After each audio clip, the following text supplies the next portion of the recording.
I think आपके पापा भी आई डॉक्टर थे। Yes, I'm the second generation. तो आपके पापा को कभी कहते हैं कि in the 70s 80s 90s how was eye health different than what it is now?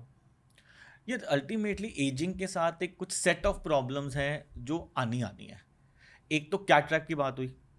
100% of people will have cataract at a certain as. It is something like कि कुछ लोग कहते हैं अरे नहीं ऐसा थोड़ी है, हमें नहीं कैटरैक्ट आएगा. It is something like saying कि आपके बाल सफेद नहीं होंगे या आपके चेहरे पे कोई झुर्रियां नहीं आएंगी. But it is a process of ageing. Age के साथ बाल चेंज हो रहे हैं, स्किन चेंज हो रही है, तो आंखों का लेंस भी तो चेंज हो रहा है ना, प्रोटीन्स चेंज हो रहे हैं. वो चेंज की वजह से जो लेंस की ट्रांसपेरेंसी है वो खत्म हो जाती है और कैटरैक्ट बन जाता है. तो आना तो है ही कैटरैक्ट. हाँ, इफ़ यू आर फॉर्चुनेट हो सकता है 90 ईयर्स में आए. If you are not that fortunate हो सकता है 30 में भी आ जाए, लेकिन कैटरैक्ट बनना ही बनना है. अच्छा, दूसरा ये प्रेस बायोपिया जो रीडिंग का नंबर आ जाता है, ये भी 40-45 साल पे आना ही आना है. हाँ, इफ़ यू आर फॉर्चुनेट आपकी आंख में पहले से माइनस का नंबर था तो इट कम्स डिलेड और it might not come totally also. अगर माइनस पूरा नंबर है तो उसको हटाया तो आपको दिखेगा, लेकिन चेंज आंख में आना ही आना है. Then there are certain diseases which usually we see beyond a certain age. जैसे काला मोतिया ग्लूकोमा हो गया, वो 40-45 साल के बाद ज़्यादा मिलता है. How often? Very common? Mainly young age में इतना नहीं मिलता, यूजुअली ओल्ड एज का इशू है. सबको हो सकता है? नहीं, सबको नहीं होना, सबको नहीं होना. जैसे प्रेस बायोपिया कैटरैक्ट तो सबको होना है. काला मोतिया ग्लूकोमा जो है वो सबको नहीं होना. होता क्या है? इसमें क्या होता है कि टॉकिंग अबाउट ग्लूकोमा, तो it is a disease of the eye. इसको काला मोतिया भी कहते हैं, नाम ही काला है, so it's a very dangerous disease. And why it is dangerous is कि इस बीमारी का ना कोई सिम्टम या साइन नहीं होता. पेशेंट को पता ही नहीं चलता कि उसकी आंख में ये प्रॉब्लम है.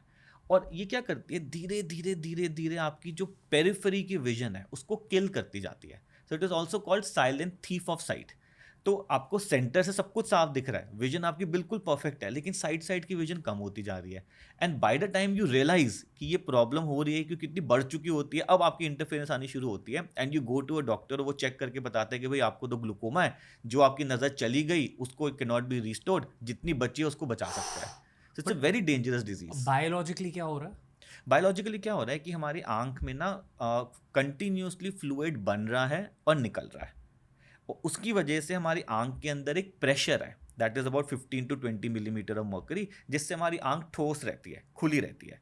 अब अगर मान लो ये फ्लूइड ज़्यादा बनना शुरू हो गया या कम निकलना शुरू हो गया तो ये आंख का प्रेशर बढ़ जाता है.